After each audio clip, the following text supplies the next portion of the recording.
Hi friends, welcome to Abru's kitchen. ഇന്ന് നമുക്ക് പനീർ കൊണ്ട് ഒരു കീമ റെസിപ്പി നോക്കിയാലോ. നമ്മൾ normally chicken keema, mutton keema, beef keema, അതുപോലെ വെജിറ്റേറിയനിൽ വരുന്ന ഒരു പനീർ കൊണ്ട് കീമ റെസിപ്പി. ആദ്യം ഒരു പാനിലേക്ക് നമുക്ക് ബട്ടർ ഒഴിച്ച് കൊടുക്കാം. ബട്ടറിട്ട് ഒന്ന് മെൽറ്റായതിന് ശേഷം നമുക്ക് ആ ബട്ടറിലിട്ട് ചെറുതായിട്ട് അരിഞ്ഞ് വെച്ചിരിക്കുന്ന വെളുത്തുള്ളി ചേർത്ത് കൊടുക്കാം. ഈ വെളുത്തുള്ളിയുടെ ഒരു പച്ചമണം മാറി വരുന്നത് വരെ ഒന്ന് ഇളക്കി കൊടുക്കാം. അതിനുശേഷം നമുക്കിതിലേക്ക് ഒരു വലിയ സവാള ചെറുതായിട്ട് അരിഞ്ഞത് ചേർത്ത് കൊടുക്കാം. സവാള ചേർത്ത് കൊടുത്ത് നല്ലതുപോലെ ഒന്ന് ഇളക്കി കൊടുത്തതിന് ശേഷം നമുക്കിതിലേക്ക് ആവശ്യത്തിന്, ഞാനിവിടെ ഒരു പകുതി ക്യാരറ്റ്, ചെറിയ ക്യാരറ്റ് എടുത്ത് വെച്ചിട്ടുണ്ട്. ആ ക്യാരറ്റും ഇതുപോലെ ചെറുതായിട്ട് അരിഞ്ഞതും ഒന്നോ രണ്ടോ പച്ചമുളക് അരിഞ്ഞതും ഞാൻ ഇതിലോട്ട് ചേർത്ത് കൊടുക്കുന്നുണ്ട്.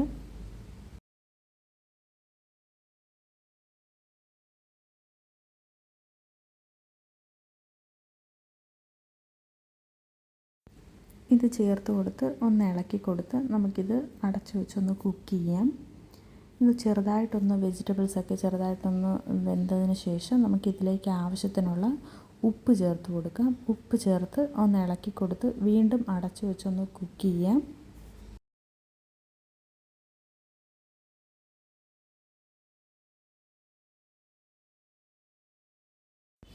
ഇതൊന്ന് കുക്കായതിന് ശേഷം നമുക്കിതിലേക്ക് ഒരു ചെറിയ തക്കാളി ചെറുതായിട്ട് അരിഞ്ഞത് ചേർത്ത് കൊടുക്കാം.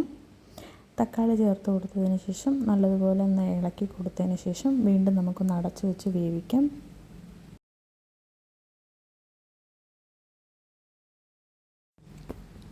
ഇത് വെന്ത് വരുന്ന സമയത്ത് ഞാൻ ഇവിടെ ഒരു സ്പൂൺ കടലമാവ് എടുത്തിട്ടുണ്ട്. കടലമാവിലോട്ട് കുറച്ച് വെള്ളം ഒഴിച്ച് ഒന്നൊരു തിക്ക് പേസ്റ്റ് പോലെ ഒന്ന് കലക്കിയെടുക്കുന്നുണ്ട്. അത് ഇതിലോട്ടൊന്ന് നമുക്ക് ചേർത്ത് കൊടുക്കാം.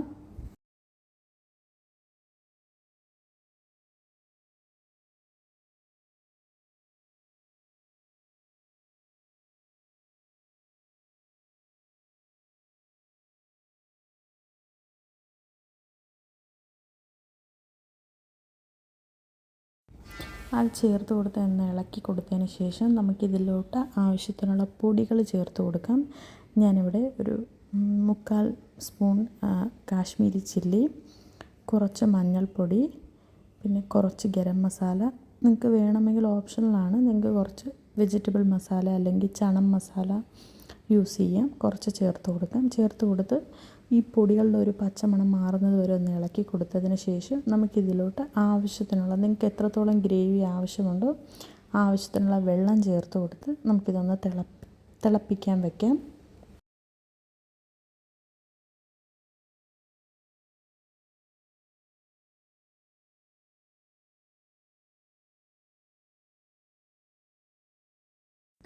ഇതൊന്ന് തിളച്ച് വരുന്ന സമയത്താണ് നമുക്ക് പനീർ ഞാൻ മിക്സിയിലിട്ടൊന്ന് ഗ്രൈൻഡ് ചെയ്തെടുത്തിട്ടുണ്ട്. നിങ്ങൾക്ക് വേണമെങ്കിൽ പനീർ ചെറുതായിട്ട് ഈ നമ്മൾ സവാളയും ക്യാരറ്റും ഒക്കെ അരിഞ്ഞതുപോലെ ചെറുതായിട്ട് അരിഞ്ഞെടുക്കാം. പക്ഷേ അതിനേക്കാൾ മിക്സിയിലിട്ട് ഒരു ഗ്രൈൻഡ് ചെയ്തെടുക്കുന്നതാണ് നല്ലത്. ഞാൻ അങ്ങനെ ഗ്രൈൻഡ് ചെയ്തെടുത്തിട്ടുണ്ട്. അതും കൂടെ ചേർത്ത് കൊടുത്ത് നല്ലതുപോലെ ഒന്ന് ഇളക്കി കൊടുക്കുന്നുണ്ട്. നിങ്ങൾക്ക് ഗ്രേവി എത്രത്തോളം ആവശ്യമുണ്ടോ അതിനനുസരിച്ച് വെള്ളം ചേർത്ത് ഇളക്കി കൊടുക്കാം.